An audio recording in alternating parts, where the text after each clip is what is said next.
మన ప్రభువును ప్రియరక్షకుడైన యేసుక్రీస్తు ప్రభువారి యొక్క అతి పరిశుద్ధమైన నామములో ఎల్లరికూ కృపయు సమాధానము కలుగును గాక. పరిశుద్ధ బైబిల్ గ్రంథంలో నుండి ఈరోజు పాఠ్యాంశాన్ని ధ్యానం చేసుకుందాము. కీర్తన గ్రంథము 55వ అధ్యాయము 22వ వచనం చదువుకుందాం. కీర్తన గ్రంథము 55వ అధ్యాయము 22వ వచనము. నీ భారము యెహోవా మీద మోపుము, ఆయన నిన్ను ఆదుకొనును. నీతిమంతుడు ఆయన ఎన్నడూను కదలనీయడు.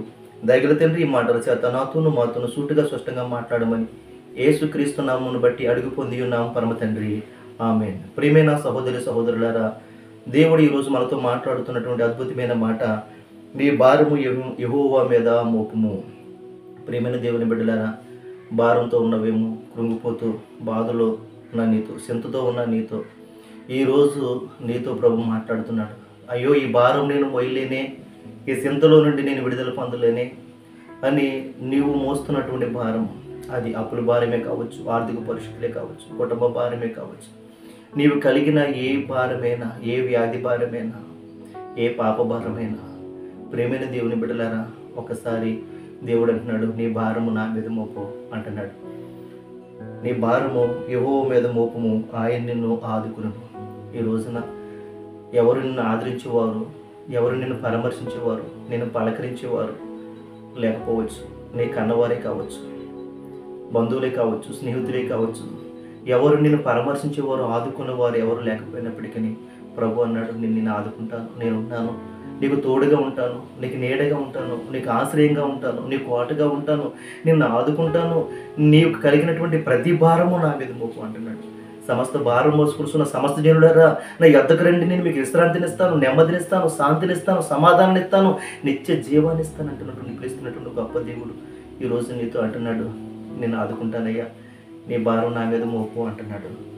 నీతిమంతుడు ఆయన ఎన్నడూ కదలనీయుడు.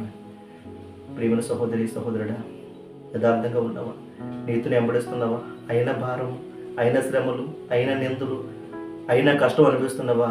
దేవుడు నిన్ను కదలనిచ్చేవాడు కాదు, దేవుడు నిన్ను పడుకొనిచ్చేవాడు కాదు. అందుకని పరిశుద్ధ బైబిల్ గ్రంథంలో అద్భుతమైన మాటలు 27వ అధ్యాయం 14వ వచనం కూడా చదువుకుందాం. 27వ అధ్యాయం 14వ వచనంలో, యెహోవా కొరకు కనిపెట్టుకుని ఉండుము, ధైర్యం తెచ్చుకుని నీ హృదయమును నిబ్బరంగా ఉంచుకునుము, యెహోవా కొరకు కనిపెట్టుకుని ఉండుము అంటున్నాడండి. ఈ రోజున భారం భరించేవాడు, నిన్ను ఆదుకునేవాడు ఆయనే. కాబట్టి మనము ఆయన కొరకే కనిపెట్టుకుని ఉండాలండి. దావీదు భక్తుడు అదే అంటున్నాడు, యెహోవా కొరకు కనిపెట్టుకుని ఉండుము, ధైర్యం తెచ్చుకుని నీ హృదయమును నిబ్బరంగా ఉంచుకునమంటున్నాడు. గుండు సిదిరిన స్థితిలో ఉన్నావేమో, ఆధారపడుతున్నావేమో, భయపడుతున్నావేమో, నువ్వు ధైర్యంగా ఉండు, నిబ్బరం కలిగి ఉండు, యెహోవా కొరకు కనిపెట్టుకుని ఉండు అంటున్నాడు. 16వ అధ్యాయం 8వ వచనం కూడా చదువుతున్నట్లయితే, 16వ అధ్యాయము 8వ వచనం, సదాకాలము యెహోవా యందు నా గురి నిలిపి ఉన్నాను అంటున్నాడండి. సదాకాలము యెహోవా యందు నా గురి నిలుపుతున్నాను, ఆయన నా కుడి పార్శ్వన ఉన్నాడు కనుక నేను కదల్చబడను అంటున్నాడు. అవునండి, ఎంత విశ్వాసం చూడండి. సదాకాలము యెహోవా యందు నీ గురి నిలుపు, ఆధారపడొద్దు, భయపడొద్దు, నీ భారము దేవుని మీద మోపు, నువ్వు నిశ్చింతగా ఉండు, ఆయన నీ కుడి పార్శ్వన ఉన్నాడు కనుక నువ్వు ఎన్నడూ కదల్చబడవు అంటున్నాడండి. 37వ అధ్యాయము 24వ వచనం కూడా చదువుకుందాం. 37వ అధ్యాయము 24వ వచనం, యెహోవా అతని చెయ్యి పట్టుకుని ఉన్నాడు కనుక అతడు నేలను పడినను లేవలేక ఉండడు. అయ్యో, నేను పడిపోయి ఉన్నాను, లేవనెత్తగలవాడు ఎవరైనా ఉంటాడా? అని లేవగలంటావా? ఈ భారము నేను తీర్చగలంటావా? ఈ రుణ భారము నేను తీర్చగలంటావా? ఈ వ్యాధి భారము నేను మోయగలంటావా? అయ్యో, ఈ స్థితిలో నేను పడి ఉన్నానే అంటున్నావేమో. పడి ఉన్నాను దిగుడికి వస్తాడండి ఆయన. పడి ఉన్నటువంటి 38 సంవత్సరాల వ్యాధితో పడినటువంటి పచ్చివాయువు కలిగి వాని దగ్గరికి వెళ్ళి చేపట్టుకుని లేపాడైనా. ప్రేమని దేవుని బిడ్డలారా, పడి ఉన్న చోటుకు వచ్చి దేవుడైనా, నువ్వు పడి ఉన్న నీ స్థితిని చూసి, నీ భారం చూసి, నీ శ్రమను చూసి, నీ వ్యాధిని చూసి ఆయన వచ్చి నిన్ను లేవనెత్తే దేవుడు కనుక ఆయన అంటున్నాడు, యెహోవా అతని చెయ్యి పట్టుకుని ఉన్నాడు కనుక అతడు నేలను పడినను లేవలేకుండా. నిన్ను పట్టుకున్నవాడు గొప్ప దేవుడు. నువ్వు లేస్తావు, ఖచ్చితంగా నువ్వు స్థిరపడతావు, నువ్వు బలపరుస్తావు. బలపడి అనేక మంది పట్ల నువ్వు కృతజ్ఞత కలిగి, అనేక మంది ఎడల నువ్వు దేవుని గురించి సాక్షిగా నువ్వు నిలబడతావు.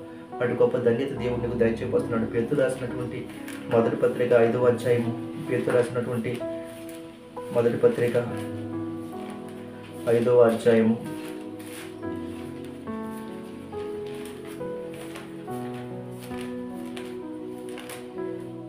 7వ వచనంలో చక్కని మాట రాయబడింది.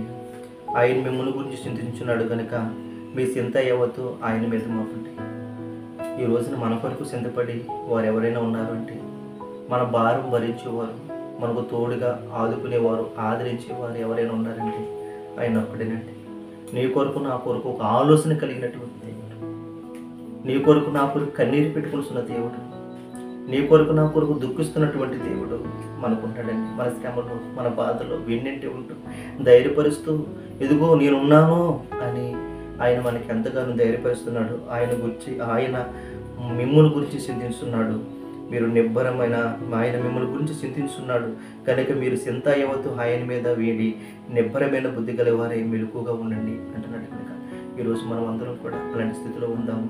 నిబ్బరం కలిగి ఉందాం, ధైర్యం కలిగి ఉందాము. భారం ప్రభు మీద వేద్దాము. నీ చింత యావత్తు ప్రభు మీద వేద్దాం.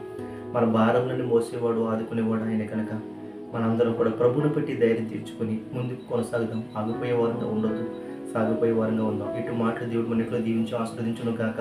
ఆమె దయల తండ్రి, ఈ మాటల చేత మాతో మాట్లాడిన దేవా, ఎన్న వాక్యం చేత మాకు బలాన్ని, శక్తిని, ఆదరణ, నెమ్మది అయ్యా మీరే దయచేసి మమ్మల్ని బలపరచమని యేసు నామమును బట్టి ప్రార్థించి అడిగి పొంది ఉన్నాను పరమ తండ్రి. ఆమేన్, ఆమేన్, ఆమేన్.